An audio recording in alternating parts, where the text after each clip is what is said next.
प्रातःकाल दैनिक कार्यों से निवृत्त होकर गौतम बुद्ध के सभी शिष्य एकत्र हो गए।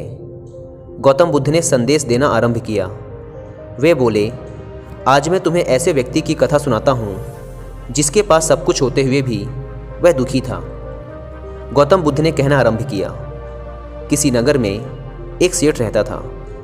उसके पास लाखों की संपत्ति थी, बहुत बड़ी हवेली थी, नौकर चाकर थे। फिर भी सेठ के मन को शांति नहीं थी। एक दिन किसी ने उसे बताया कि यहाँ पास के ही एक नगर में एक साधु रहता है। वह लोगों को ऐसी सिद्धि प्राप्त करा देता है कि उससे मनचाही वस्तु मिल जाती है। सेठ उस साधु के पास गया और उसे प्रणाम करके निवेदन किया, महाराज, मेरे पास धन की कमी नहीं है, पर फिर भी मेरा मन बहुत अशांत रहता है। आप कुछ ऐसा उपाय बता दीजिए कि मेरी अशांति दूर हो जाए। सेठ ने सोचा कि साधु बाबा उसे कोई ताबीज दे देंगे या और कुछ कर देंगे जिससे उसकी इच्छा पूरी हो जाएगी और उसका मन हमेशा के लिए शांत हो जाएगा।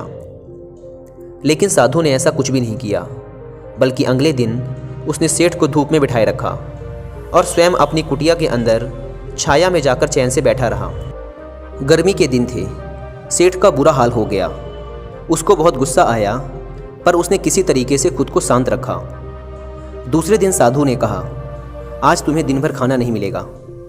भूख के मारे दिन भर सेठ के पेट में चूहे कूदते रहे। अन्न का एक दाना भी उसके मुंह में नहीं गया। लेकिन उसने देखा कि साधु ने तरह तरह के पकवान उसी के सामने बैठकर बड़े आनंद से खाए। सेठ उस रात बहुत परेशान रहा। वह एक क्षण को भी नहीं सो पाया। उसे नींद ही नहीं आई। वह रात भर सोचता रहा कि साधु तो बड़ा स्वार्थी निकला।